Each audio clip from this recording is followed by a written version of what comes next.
Spiritual question and answer. What's up, people? Non-dual consciousness, etc., etc. Reality. If you're new to myself, hi, my name is Tiger. I claim to have experienced so-called oneness, samadhi, satori, the dissolution of the ego, of the sense of I, which allowed for the clear seeing that it's not just words, just an idea, a myth, that literally speaking we are all aspects of the same thing. Separation is illusory, but we need that illusion to have the amount of experiences that we have. All experiences come from and go back to the same source. If you was infinite and the source of you is, how better to create, to have, to obtain the most amount of experiences than to seemingly split yourself up into 10 billion versions of yourself at the same time, and have those different versions of yourself, seemingly different versions of yourself, experience life that is actually you from another angle in different ways. The ups, the downs, the lefts, the rights, different colors, different tastes, histories. How better to gain all that experience if you are infinite. And oh well, I guess you are, as I've come to see. But never believe what I say. It's not just about believing what I say. Oh my days. No. But what I will say to you, especially if you're new to this type of talking, is that what I speak of is something that you can obtain and experience yourself even as quick as 1 minute. This is not dogma. There's no rule book to follow. No. There are paths, obviously. There are ways, there are exercises, obviously. However, it's as simple and as true and as real as just being honest with yourself. That when you seek, and you can try right now, look for that which is looking at your thoughts. When you come to see that, I suggest you cannot find this one, that entity, that I, that me, that you, that myself, in any way, shape or form. When you come to really accept that, at minimum you can come to see that, okay, there's more to what you are. You are way more mysterious than it seems.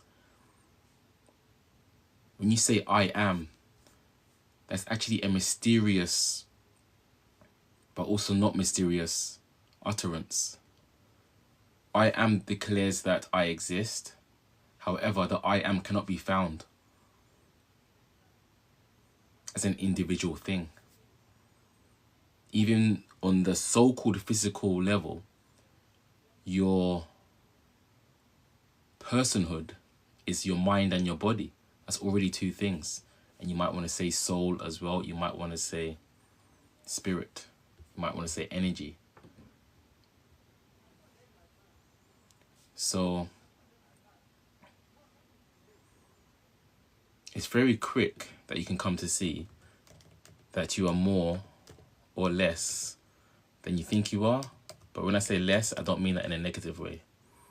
The less is actually really cool, because a lot of you, I bet, have issues of feeling that there's a lot of weight on your shoulders.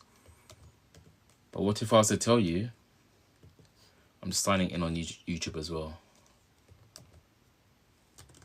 I remember my password. What if I was to tell you that that aspect of you that you say is I, me, that is apparently having, one second, apparently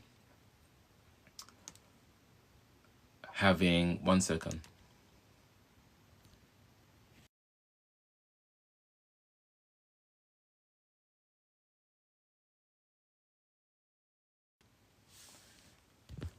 So I'm back. I just had to sign in on YouTube. So what if I was to tell you that that apparent you, that apparently has all this weight on your shoulders,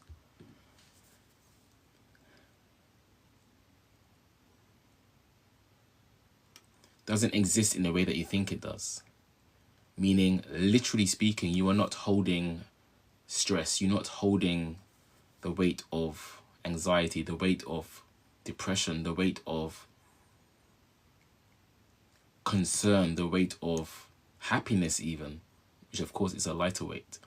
You're not holding any of these things. You think you're holding them. You're not. They come, they go. You're not holding them. If you was holding them, why wouldn't you just keep holding happiness? You can't keep holding happiness because you was never holding it in the first place. You're always this permanent observer of emotions, of experiences, of your thoughts. Some people take that as the less than-ness because you can see yourself as more or less. But if we look at it from the less than-ness, no, it's actually a good thing. What I'm saying is you are the space, the free space that cannot be touched by negative thoughts or positive thoughts, anything. It just exists, it's just here. For example, this so-called space, like so-called physical space, that permeates, that pervades all of the universe. Even if you want to say there's multiple universes, it's still the same space because it's not a thing. You can't just hold space and put it in your pocket. Yeah, there's things in space, atoms, whatever, apparently. But space itself is the absence of things, right? So that has just existed forever.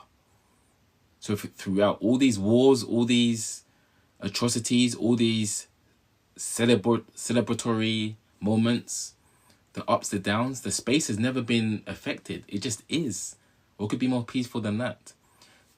That consciousness that you are is like that. It's just this space. So it's less in the sense that it doesn't have a dimension to it. But it's more in the fact that it's permanent. It doesn't get lost in the experience of reality.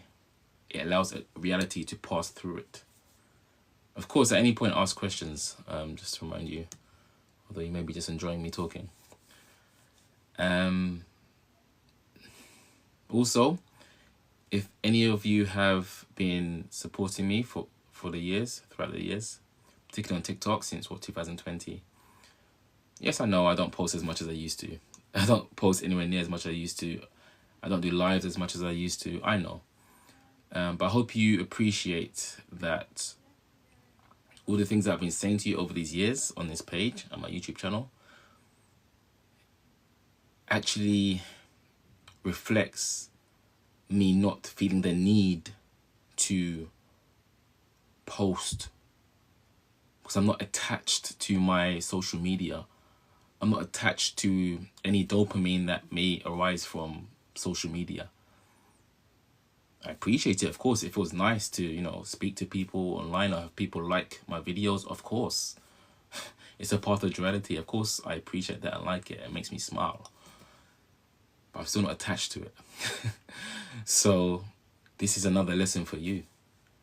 Never be attached to that which you love even. And I don't just mean people. I mean even streaming, fashion, sport. Love it, of course. Have passion, that's fine. But don't be attached. Why? Because again, ultimately, you're never really holding anything. You're not really holding a relationship. You're not really holding fashion. You're not really holding even a single thought. Things come, things go. So we're always in an ever-changing now. So appreciate each moment, yes. But don't think you can actually hold and attach yourself to something because it will go. The only thing that doesn't change, that doesn't go, is again that pure awareness, pure consciousness that you truly are.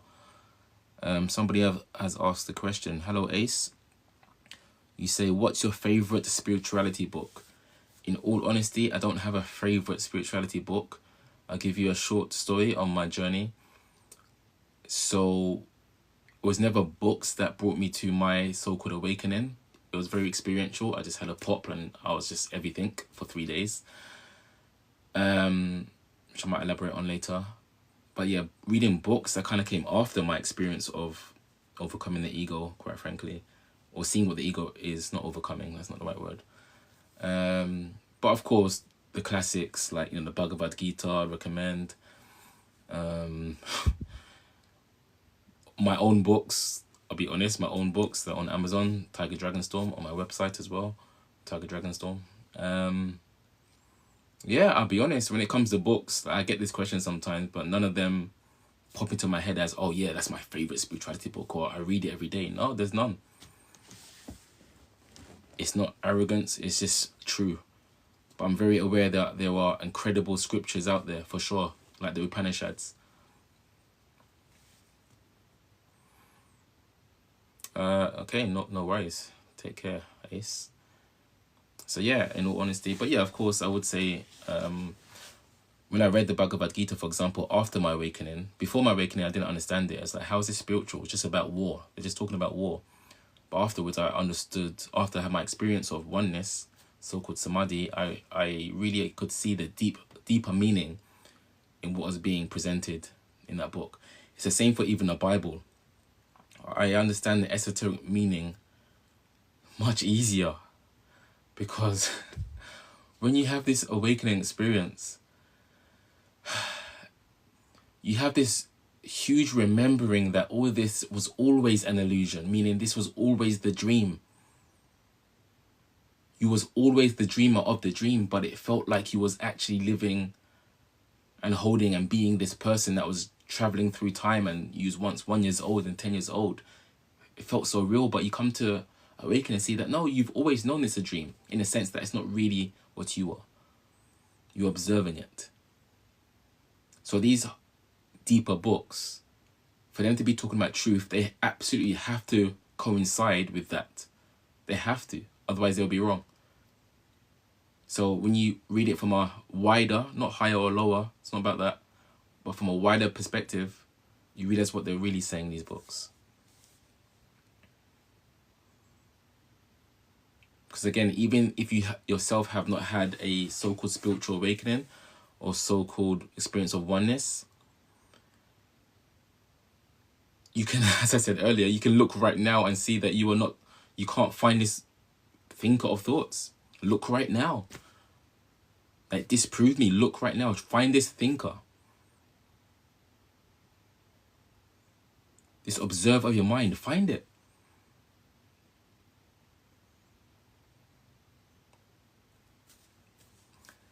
Someone said, oh, Ace, okay. Hello, Mr. Ace. Did you meditate before awakening? Good question. Totally logical question as well. So, yes, I did get into meditation before my awakening. I was never good at it, in a sense that, there's no good or bad really, but I was never good in a sense that I couldn't rest. Of course, I know now that that was also a part of my journey, my lessons, to understand that, oh, you're too attached to the mind, you're too in your ego. I would have random thoughts just come in my mind. It was crazy. For example, I never forget this. I was in a meditation group, and it was a guided meditation, and randomly Ariel from The Little Mermaid popped into my mind. I don't know why. More random images like fish and cars, just random images were popping into my mind, and I'm thinking, what the hell? I'm trying to follow this guided meditation, and these characters are just popping into my mind. So that wouldn't happen now. But yeah, so I wasn't as good as other people at being the observer of my thoughts during my meditation. So I did meditate before my awakening, but it wasn't my main practice. My main practice was the introspection, the self-inquiry, the neti, which is what I just asks you people to do. Find the I. Who is the I? Find this I am. That was the question I was seeking to answer for a whole year before I had my experiential awakening, which I've said many, many times over the years, and I'll keep saying it. It's incredible. Oh, guys, you just don't understand how illusory this is. And when I say illusion, I'm not saying it's not real. Never take that. It is real, but it's a real illusion. Do you understand the nuance? What you're experiencing is real, but it's a real illusion, meaning it's not what it appears to be. It's just not what it appears to be. That's all. You have a body, you have thoughts, yes, but they're not what they appear to be. In the sense that it appears that you are those things first, primarily. No. Primarily, you are the observer of those things. So yeah, seeking the answer to that question is what definitely I would say helped my ego relax and get to the place of not being able to go any further in the questioning, and just had to accept I can't find this thinker of my thoughts. I can't find it. I can't find this I can't find this tiger. I can't find it.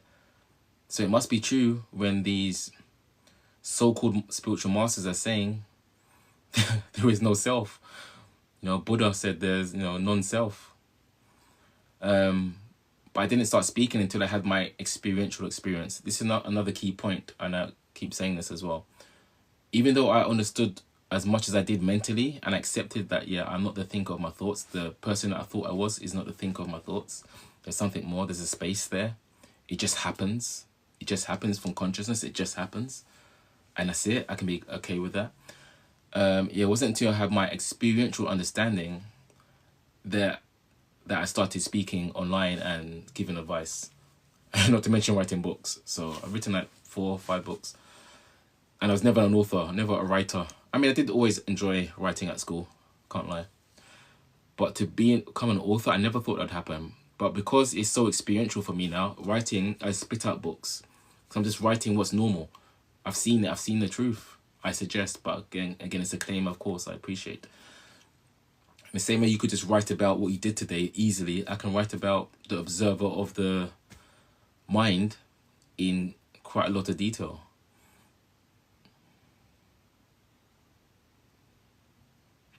Or how to deal with this, how to deal with that, from the perspective of non-duality, of consciousness, of truth. And by the way, my fellow expressions of consciousness, which is what you are, my definition of truth is that which does not change.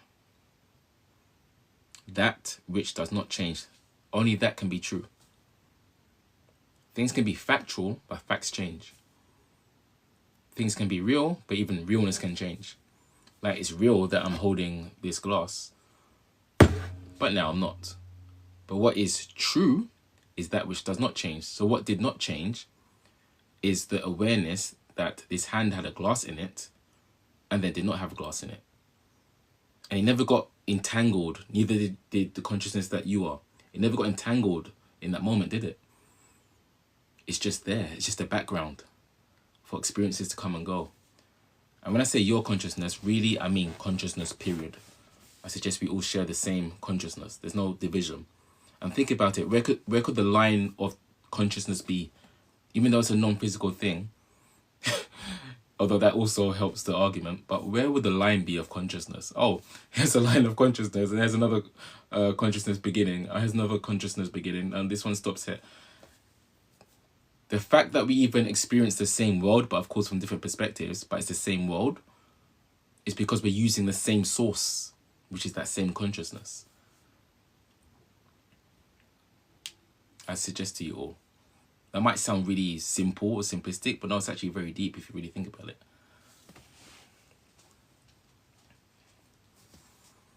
Because people will, of course, tell you that consciousness is in your head.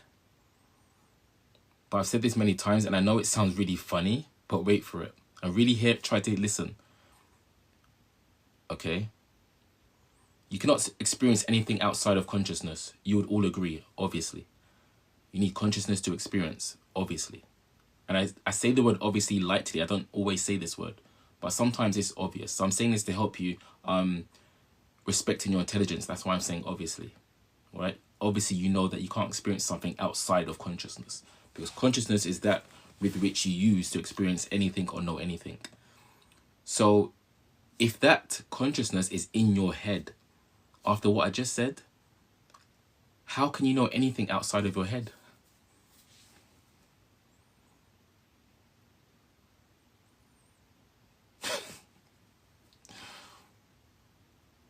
Remember, if you can't know anything outside of consciousness, and consciousness is in your head, then how can you know anything outside of your head?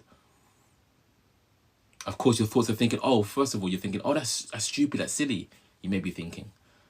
And then you'll be saying, oh, but of course, external stimuli and senses you take from the world and then you interpret it in your brain. I didn't say brain.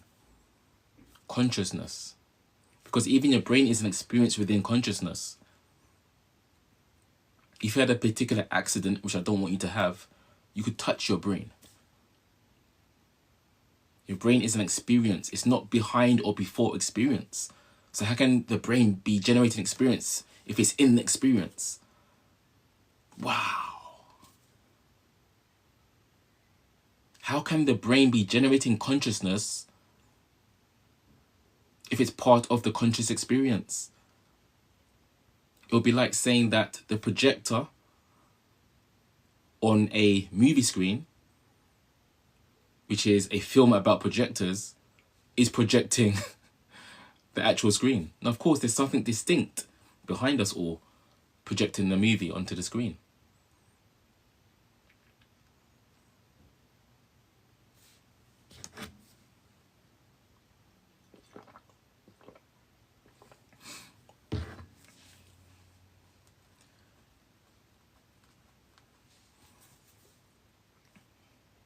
One of the reasons I began this live today, by the way, is actually decided, let me actually look at some other lives. I hardly ever go on TikTok nowadays. But every live, respectfully speaking, was just doing nothing to me. It was just people selling shoes, people doing tarot card readings, people literally just posing like models. Nothing was to my fancy, so I thought, let me be the change I want to see in the world, then I give you something deeper to dig into on the live, because I didn't see anything that was worth hanging around for. And I'm not judging, like each to their own, but I'm just saying that's the reason I started live today, because I was disappointed. Doesn't anybody care about the spiritual side anymore? The existential questions. Look how long that look is. Crazy. If you're on YouTube, of course, you can ask a question as well. I can see the chat. I see you. All of you.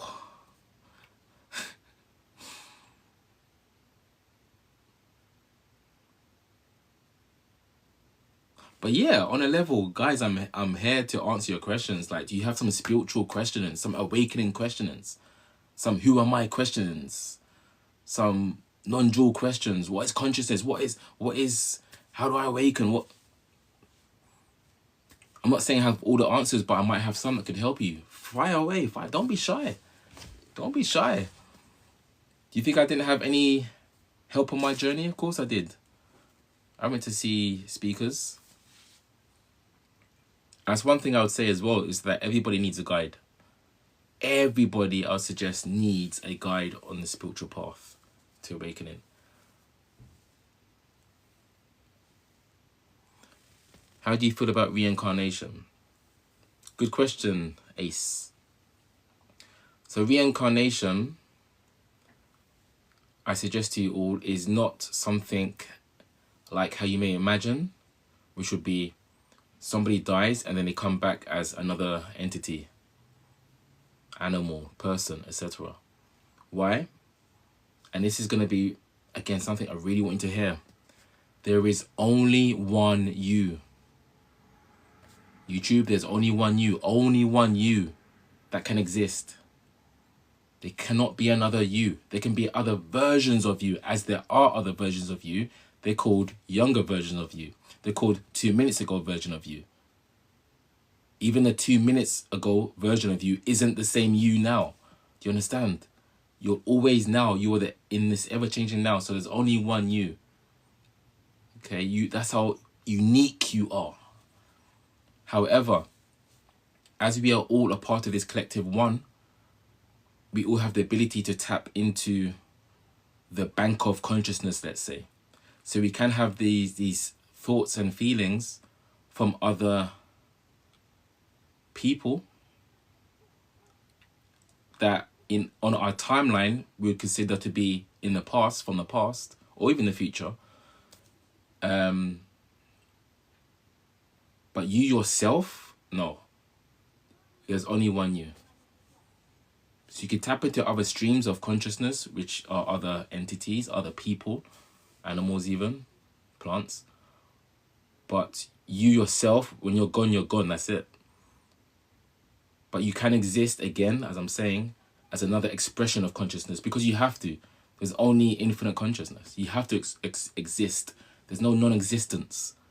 So you will always exist in one way, shape or form, but not as literally you're taking your self that you are now to another body. No, it'll be a brand new experience. I just saw a question, I think, another one. How do I detach from what I want and still manifest it? Hello, Toxicability. My name sounds familiar. I think you've been here before, maybe.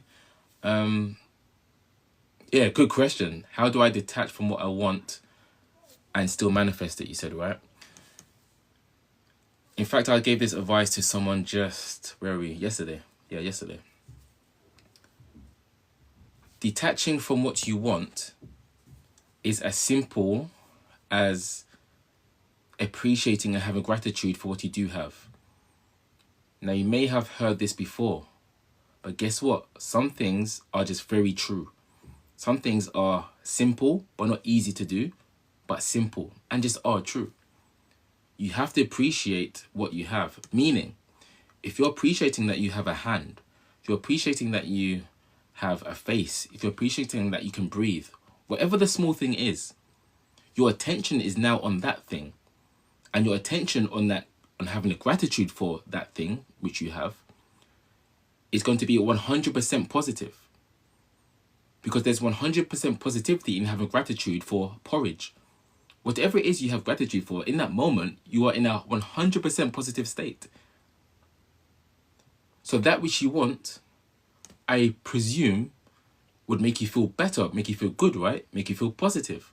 So for you to match that version of you, which you have to do, you're going to have to try and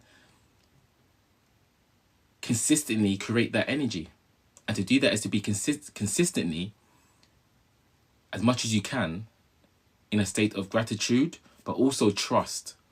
It's not just gratitude. I'm not trying to be wishy-washy. It's not just gratitude, but you also have to trust. Because if you don't trust the universe, God will let you know that, yeah, I know you don't really trust that I have your best interests at heart. That I'll give you what you want when you're showing me that you're ready. I know. You're not ready. You're not trusting. Because you're watching, you're looking for signs. You're looking, where's the sign? Where's the sign? Oh, does it say 11:11 on the clock? Like, you're looking for signs, you're not ready. Okay, it needs to be a relaxed contentment. And again, the best way to quickly raise your vibration is to appreciate what you do have. And I know there's things that you have that you appreciate. I don't need to know you. There's always at least one thing, right?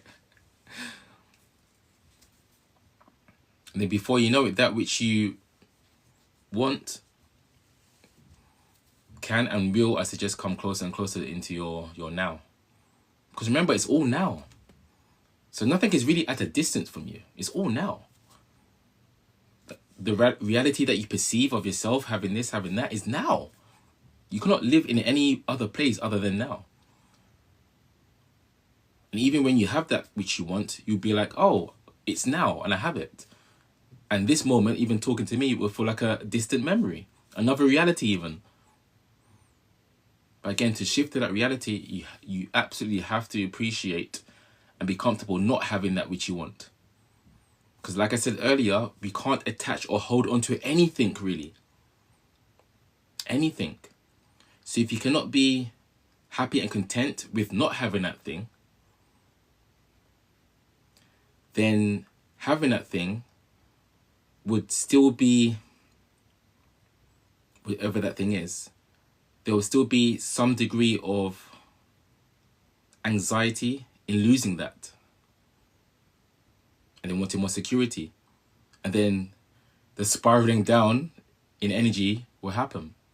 So you have to be comfortable and content with what you have now. Because no matter what it is that you acquire, that you accumulate, you can lose. So you have to be robust in having what you have right now. Make it a practice to appreciate I can breathe. I have a body. I know people that like me, whatever it is. I can go on TikTok live and get another person's opinion, you know? You could be a billionaire, for example, but if you're a billionaire who's scared about losing money, you're going to lose the money. Well, at minimum, you're going to have a very stressful life. We hear all the time about people being millionaires, for example, and losing it.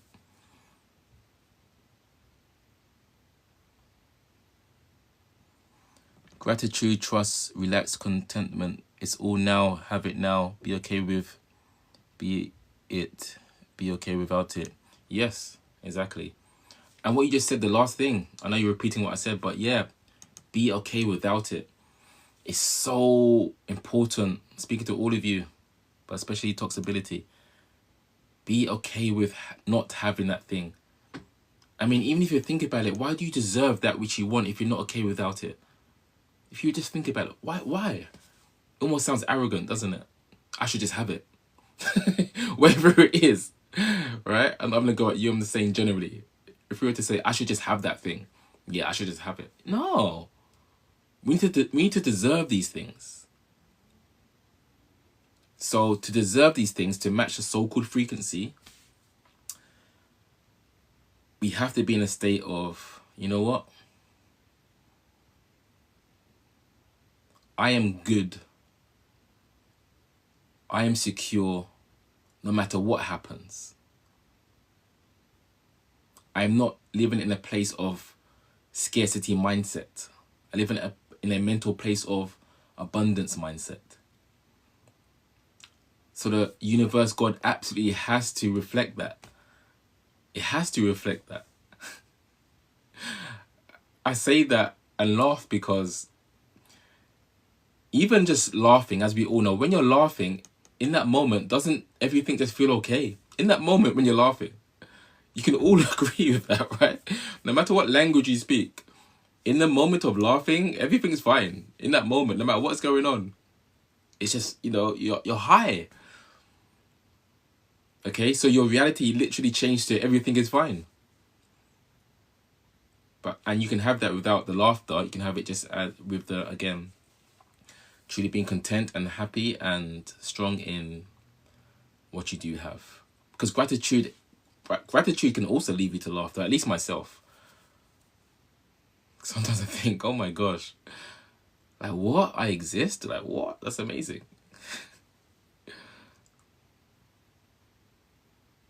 What do you mean I exist? That's crazy.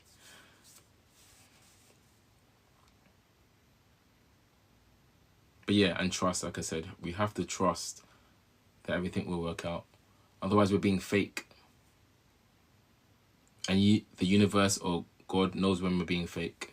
Not to mention, we know when we're being fake more than anybody.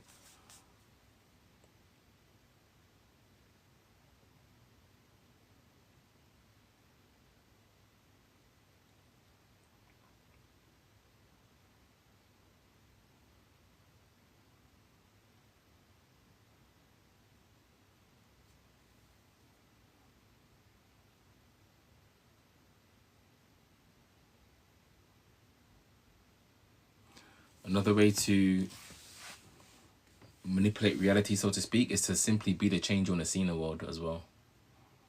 It's another powerful one. Be the change you want to see in the world.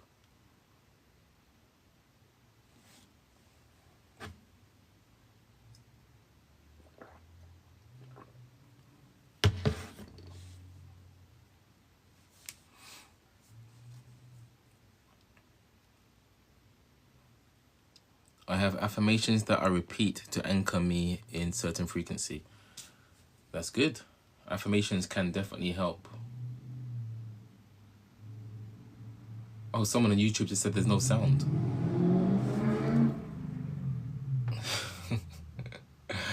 I think I can see why.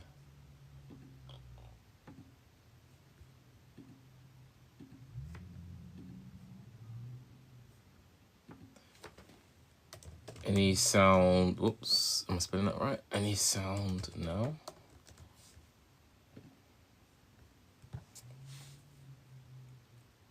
No sound. What a fail. I haven't done YouTube live for a while. It looks like it's moving. Anywho, again, people, any questions, throw them at me. Like, do this, throw it at me. There's a YouTube question. 1 second. TikTok. So Human First said, is religion just another form of the Matrix? Is that a word form? Yeah, another form of the Matrix. Is religion another form of the Matrix? Yes, in a sense that everything is a part of Maya. Maya means illusion. So religion is not the truth per se. It's man-made, of course. But there is truth in many of the holy texts, including the Bible, Quran, etc. If you read it from the esoteric perspective, that all is one. And when Jesus, for example, is saying that the kingdom of God is within you, that's a pointing towards the fact that all that is within you. As I said earlier, all that is within you. You are an aspect of that. There can be no separation from God. You are never separated from what we call God. There's no, oh, there's God over there and you're over there. It just isn't how reality is. We are all aspects of that. So, yeah.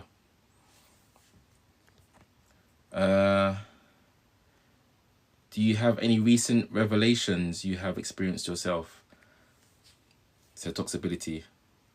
Well, within the answer that I gave you, actually, again, it's that whole thing of trust. It's such a big aspect to manifestation. You have to trust. You have to really trust and don't fake. Don't fake it. You have to really trust that the so-called universe or God or consciousness or higher self or whatever label you want to use will work out for you if you are trusting that all will be okay and not living in a vibration of fear. That hit me quite hard the other day because I got something that I wanted, and the day before I just chose to really trust that it will come the next day, and it did come the next day. I was like, oh, it's that simple. Someone says, yo, Tiger, what's up? I'm the Somali dude from Speaker's Corner. Oh, yeah. Small world, eh?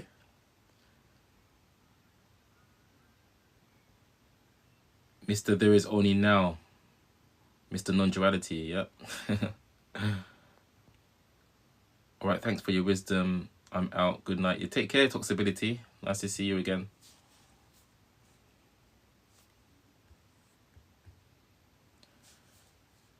So yeah, it should be okay now, YouTube and TikTok.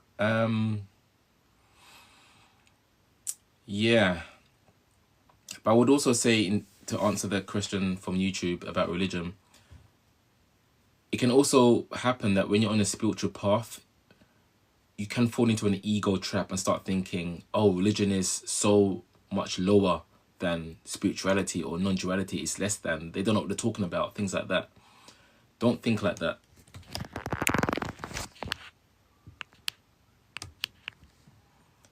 Okay, never think like religion is beneath you because you're on your spiritual journey. No. There are many different angles within the same source. Okay. So again, like I said earlier about not attaching, don't even attach to the idea that you're better than anybody. Period. Don't let that ego get you. Because ultimately, that person you say you're better than, you are, and they are you. I don't mean as in the personhood. Of course, you are an individual person. But the source of what you are, you're sharing the same source. So when this life is over, are you really going to bring that I'm better than that person-ness with you? Of course not. There's power in being humble. I don't mean fake humble, but there is power in being humble. When I say power in being humble, I mean power in the sense that it's good for you. It's good for your journey.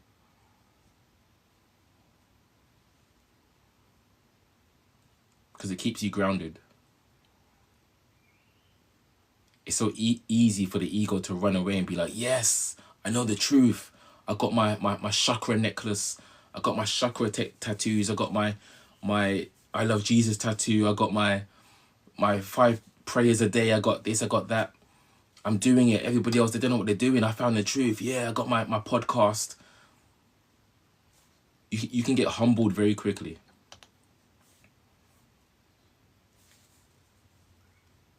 So it's best not to live like that, I suggest. Just be humble about it. Yeah, I think this is the truth. I'm happy with it. Whether it's religion, spirituality, your own thing, that's okay.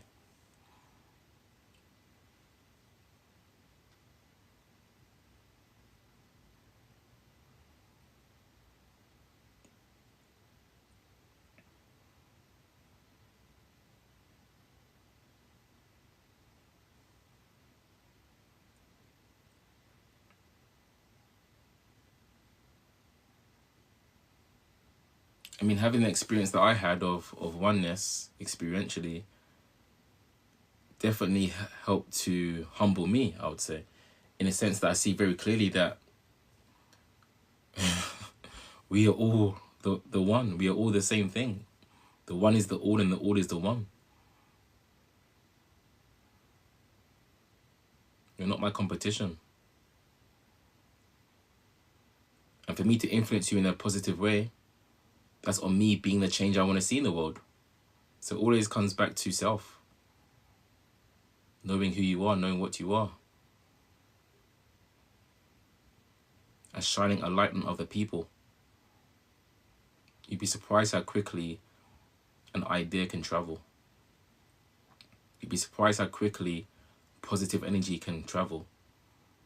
It seems as though negative energy travels quicker.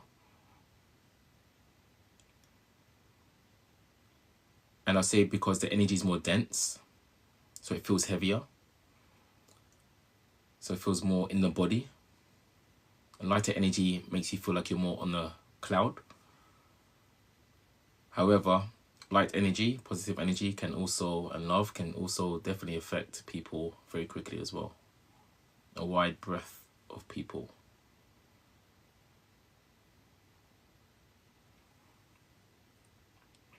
Ace says, so after oneness, is there anything more experientially? Or is that true nature of reality? Good question. Why wouldn't you ask that, right? Good question. So, well, there is no after oneness. So here's the paradox. There is no after oneness and there is no before oneness. Of course, I understand what you mean.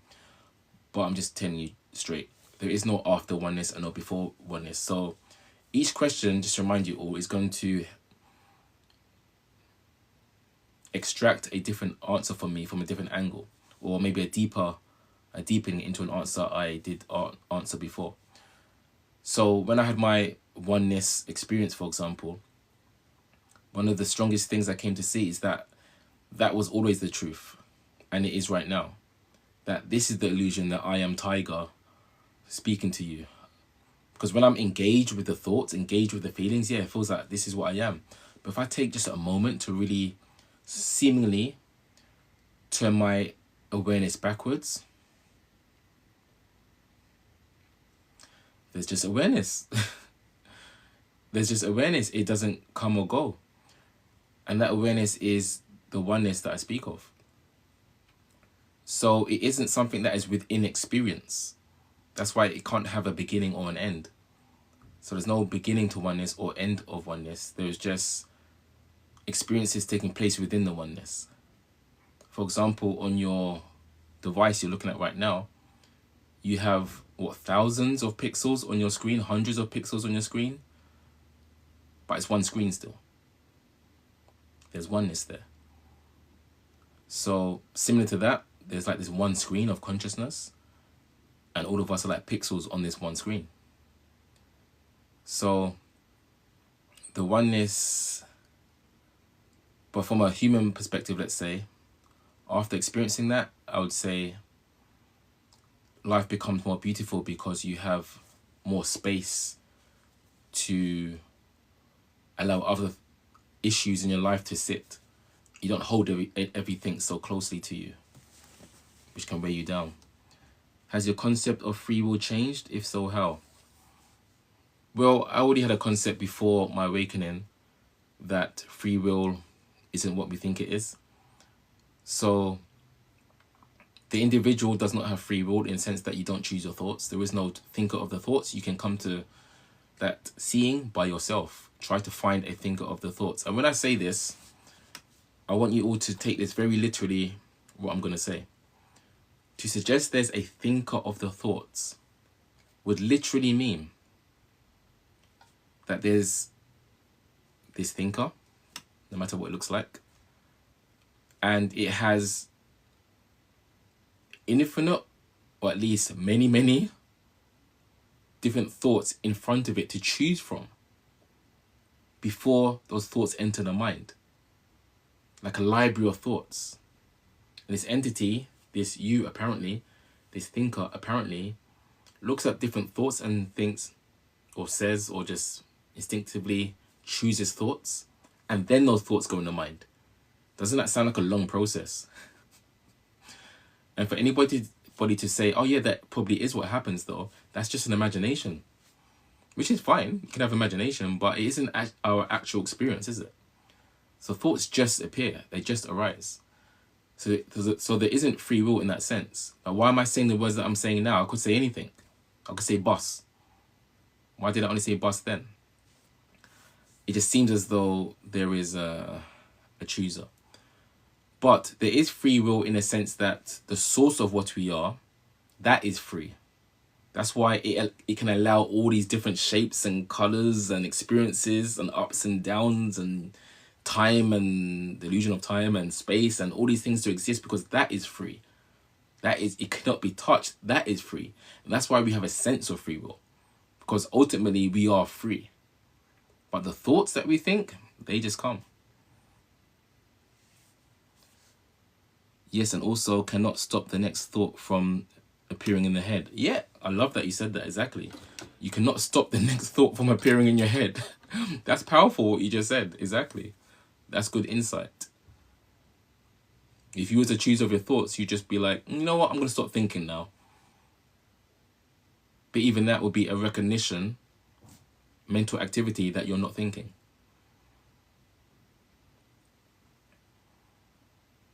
How long has it been since your awakening, and what has changed in your daily life since? Within the illusion of time, my awakening happened in 2017. 2016 or 17? 2017.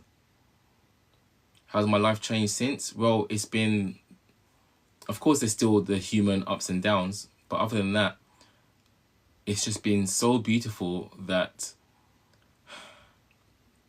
one of the best things about it is seeing that you, not so much about so-called me, it's that seeing that you, all of you, whether you believe it or not, that you are actually free as well. You are free. You're acting just as my ego is acting. We're not really these mind things or these body things. You are free. You are actually safe. You view your body from the safest place, the safest vantage point. You view experience from the safest vantage point. Where is that vantage point? You can't even find it. We call it consciousness. It's self-evident, but you can't find it. That's how safe it is. You can never tamper with it. You can never stain it. You can never move it. But you know, experientially, that this consciousness exists and it's you. So that's what you really are. And I love this, knowing that when I look at people and I look at people going through anything sad or bad. Of course, we try to help as we can, but I know at the back of my mind, not the back of my mind, but I know fundamentally speaking, they're okay. You're okay. Dare I say perfect.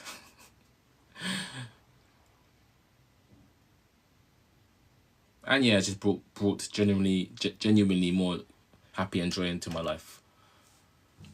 I've always been a pretty happy person, I would say. I think anybody would agree with that who knew me before, but yeah, it's brought even more happiness and joy.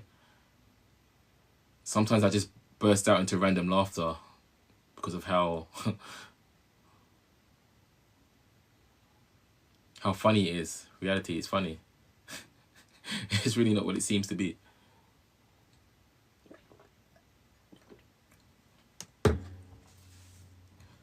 What do you think nature created, or why do you think nature created this illusion of self? Well, the question is, why did you create this illusion of self? Because you are nature. You are that creator, well, co-creator. Yeah, you know, you yourself are not the creator, but co-creator. There's only one reason that experience is as it is, and it's just that. It's to experience. It might sound like a boring answer, but even logically,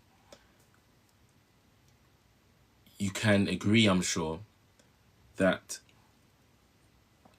if you are literally infinite, literally everything, okay, hypothetically speaking, but even though you are, if you are literally everything, but don't focus any light or focus on any particular part of yourself, so you are literally consciously everything at the same time, then what location would you be in? What person would you be? What star would you be? What sun would you be? What rock would you be? If you have the exact same focus on every single aspect of infinity, you would be nowhere. So there has to be a sense of forgetting that we are the all that is, to experience what it's like to have an individual living and reality as part of the infinite nature.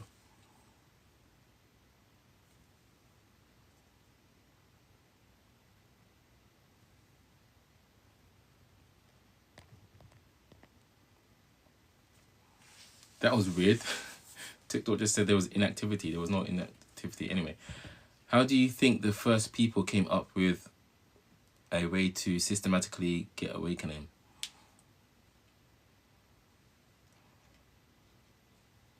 It's a hard question to answer just because of the presuppositions. Like first people, of course, that assumes time in a linear fashion, but I don't believe in time as in a linear fashion. So this timeline we are on right now has a particular past, but really there's only now. There is no actual past. There's just now. However, let's just imagine that time is real and there were first people. I would imagine that the first people to have awakening after losing the sense of being one with God, one with all, would have found a deep, deep peace being around nature, untouched by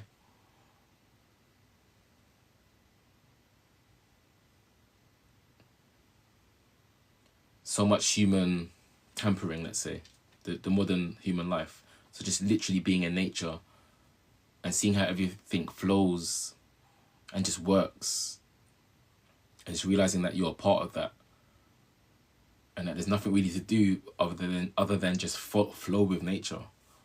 I can imagine something like that.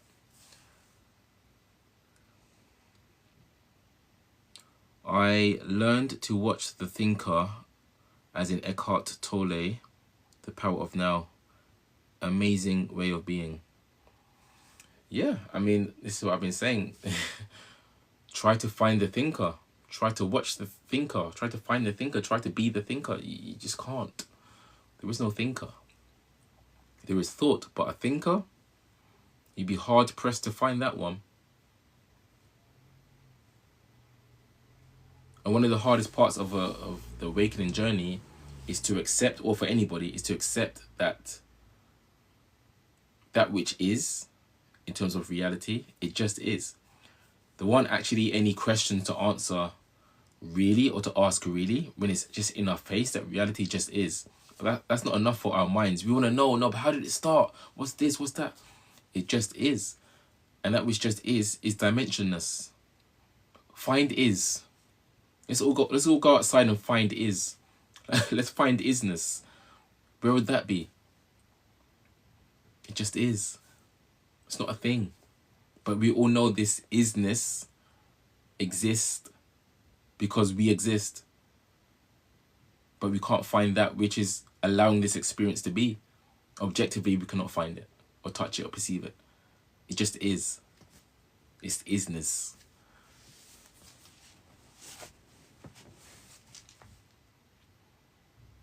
The mind hates that. The mind wants answers. The mind wants movement. Because the mind needs movement, because it's the only way for it to be valid, to be seen. It needs to move. If it doesn't move, you're basically sleeping. Yeah, there's no images, no thoughts. There's no sense of individuality.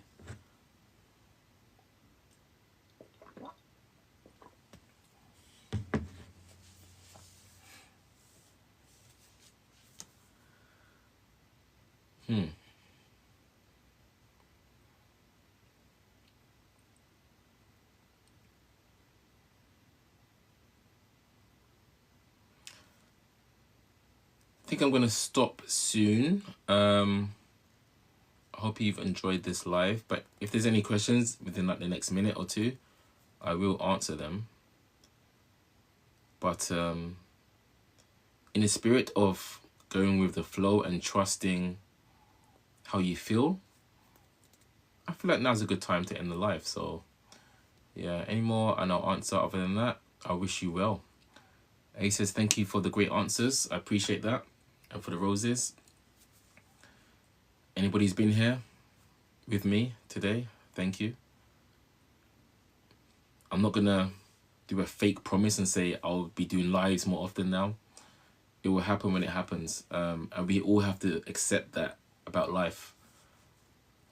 But do follow my page if you haven't, because at least then you'll be notified that I'm going live. And I usually do like 3-hour lives. It just happens like that. Today, not so long, but usually it's like 2.5 hours, 3 hours. So yeah, thank you as well. What's your name?